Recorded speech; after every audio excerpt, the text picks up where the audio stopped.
Goeiemôre. Jy luister na oordenking 102 in die reeks Kopskuif. Ons tema vanoggend is geluk as die huweliksbootjie kantel. Pieter van Jaarsveld skryf in sy boek Dink jouself gelukkig oor Mythe 4 oor geluk. Naamlik, ek kan nie gelukkig wees as my verhouding verbrokkel nie. Heel eerstens vermeld hy dat mense wat in 'n verhouding staan, wat deur 'n moeilike tyd gaan, mag dink dat hulle nooit weer gelukkig sal wees nie. Wanneer 'n verhouding in 'n krisis beland, gaan dit dikwels vooraf met 'n gevoel van eensaamheid, 'n lewe op verskillende golflengtes, 'n tekort aan omgee vir mekaar se geluk en welstand, of selfs ontrou. Maar 'n huwelik wat deur probleme gaan, beteken nie die einde van jou geluk nie. Daar is beslis hoop en heling aan die ander kant. Dit is baie beter om aan die verhouding te werk as om se mure besluit te neem dat julle paadjies moet skei. Dit mag 'n lang pad wees. Dit kan rowwe terrein insluit.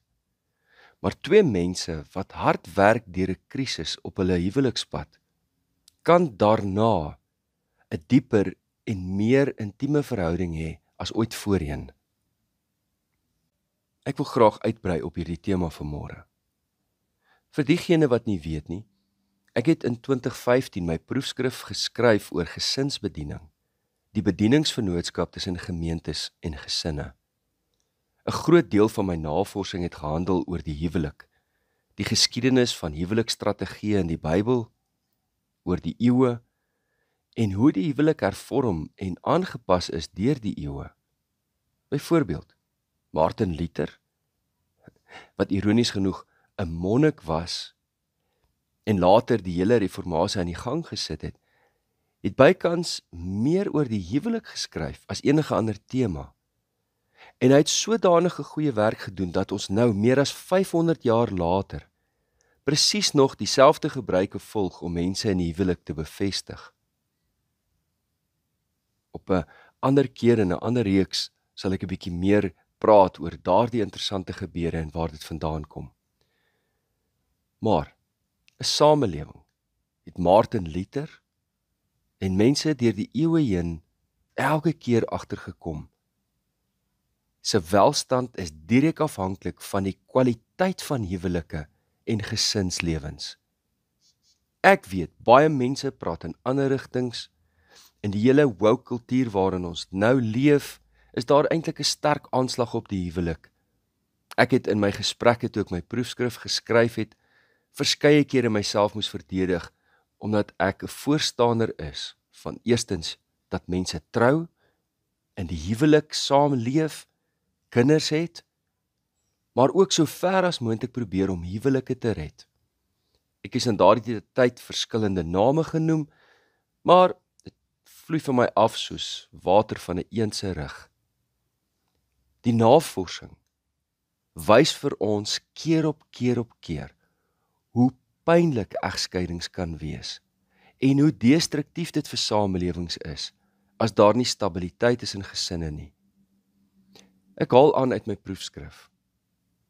Die negatiewe effek van egskeiding op die geestelike en liggaamlike gesondheid van volwassenes sluit onder andere in 'n groter risiko vir psigopatologie, 'n afname in fisiese gesondheid, 'n toename in die risiko van motorongelukke, selfmoord, geweld, moord, 'n korter lewensverwagting, 'n laer immuniteit en 'n hoër voorkoms van siektes. Die effek op kinders as gevolg van huweliksspanning, konflik en verbrokkeling is uiteenlopend, maar sluit in depressie, onttrekking, swak sosiale prestasie, gesondheidsprobleme, swak akademiese prestasie en 'n verskeidenheid van gedragsprobleme. Kom ons praat dan ook vanoggend oor die seerste seer, egskeiding. Verskeie kere het ek mense hoor sê dat dit dalk vir hulle makliker sou wees as hulle geliefde eerder oorlede sou wees. want dan kon hulle minstens iemand begrawe vir hierdie geweldige pyn wat hulle ervaar. En sou hulle kon leef met die mooi herinneringe wat was. Maar nou is hulle in hierdie gat in hulle lewe en die wete dat daardie persoon se lewe aangaan sonder hulle. Hierdie gesprek bring ons by 'n kruispunt vanmôre, waar sommige voor staan en ander reeds oor is. Vir diegene wat dus kan die kruispunt staan, wees baie versigtig. Moenie oorhaastige besluit neem om te skei nie. Dink aan die belofte wat jy gemaak het en vra jouself af, het ek alles gegee? Het ons alles gedoen om aan ons huwelik te werk? Ek vra vir elke paartjie wat in my spreekkamer kom sit en wat 'n krisis beleef, hoeveel jare opleiding het jy ontvang om in die beroep te staan waarin jy is? Wel, afhangende van die beroepe waarin hulle is, wissel die antwoord tussen jare se studies, kursusse en voortdurende opleiding, en anderzijds jare se ervaring en formele opleiding op van die een of ander aard. En dan vra ek, so hoeveel jare se opleiding en kursusse het jy in verhoudings gedoen? En die antwoord is altyd, geen. Niemand van ons verwag dat ons loopbane net moet werk nie, maar ons verwag dit van verhoudings. Dus, daar is nog vele moontlikhede wat oorweeg moet word, en baie opsies wat geneem kan word. Dit verg harde werk. Dit neem dikwels baie trane, frustrasie en woede. Maar weer eens, watter dinge in die lewe wat die moeite werd is, kom, maklik. Miskien is dit die grootste mite oor geluk, dat 'n huwelik en dat verhoudings maklik moet wees. Vir diegene wat ander kant die kruispunt staan, daar is lewe en geluk na egskeiding. Ons het pas gehoor hoe ongelooflik seer en destruktief 'n egskeiding vir die meeste mense kan wees, ook vir kinders, vir familie en die vriendekring. Maar moet nooit in jou lewe dink 'n egskeiding beteken die einde van jou lewe nie. Ek onthou hoe 'n vrou vroeg in haar 50's vir my gesê het, dit voel of my lewe verby is.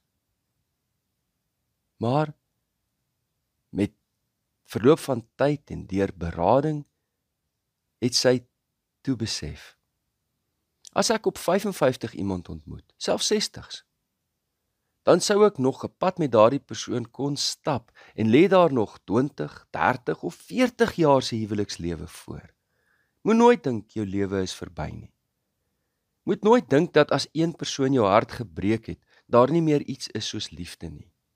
Ek sê nie daarmee jy moet weer trou nie, maar moenie jou drome aan iemand vasmaak en hulle daarmee laat wegstap nie. Al wat jy nou kan sê is, my hart is nou stikkend, en soos ek nou voel, sal ek nooit weer iemand vertrou nie. Maar jy verreken mos nie nou die genesing wat voorlê oor die volgende dae, maande en jare wat voorlê nie. My kollega Dominee Dani van der Walt het jare gelede 'n preek gepreek, wat ek tot vandag toe onthou. Hy het uit Maleagi gepreek, waar ons die woorde lees. Die Here, die God van Israel, sê, hy haat egskeiding. Egskeiding is niks anders as geweld nie, sê die Here die Almagtige. Beheers julle, moenie ontrou wees nie. Dani het die woorde herhaal. Die Here haat egskeiding. Die Here haat nie mense wat skei nie. Luister weer. Die Here haat egskeidings wat mense in soveel pyn laat, maar die Here haat nie die mense wat skei nie. Die Here is lief vir ons. En ons Vader is by ons wanneer ons deur pyn en lyding gaan. Die Here is lief vir ons op ons ganse lewenspad. Al maak ons foute, al sondig ons, al faal ons, maar die Here neem ons hand en tel ons elke keer weer op. As jy die slagoffer is daarvan, daar is genesing vir jou. As jy die rede is waarom jou verhouding verbrokkel het, daar is vergifnis en heling. Staan op. Juist daarom, omdat die Here ons hand neem, kan ons opstaan in die hoop dat die Here ons ook deur hierdie donker diepte na groen weivelde en waters van rus sal lei. Laat ons dan besef, wanneer ons huwelik om die smal paadjies deur die bergpas gaan, of wanneer dit dalk reeds verbrokkel het, daar is geluk en hoop en heling by die Here te vind. Laat ons gedagtes daarop rig. Kom ons bid saam. Hemelvader, ons bid vanmôre vir elke huwelik, dat U ons sal seën, dat U genesing sal bring, hoop en heelheid vir elke huwelik. Here, wil U met elkeen wees wat deur die kruispad is, wat deur daardie ongelooflike pyn en skuldgevoelens en vernedering en wat alles daarmee gepaard gaan, moes gaan. Here, wil U ook heelheid bring aan elkeen wie se hart gebreek is. Dankie, Here, dat U ons liefhet, elke tree van ons lewenspad. Wil U genesing bring vir ons wêreld, vir ons land, vir ons gesinne, vir ons huwelike, vir elkeen van ons. Vanmôre hou ons almal hande vas en dink aan mekaar en vra dat U ons redder sal wees. In Jesus naam bid ons dit. Amen. Liefde en 'n geseënde week vir elkeen.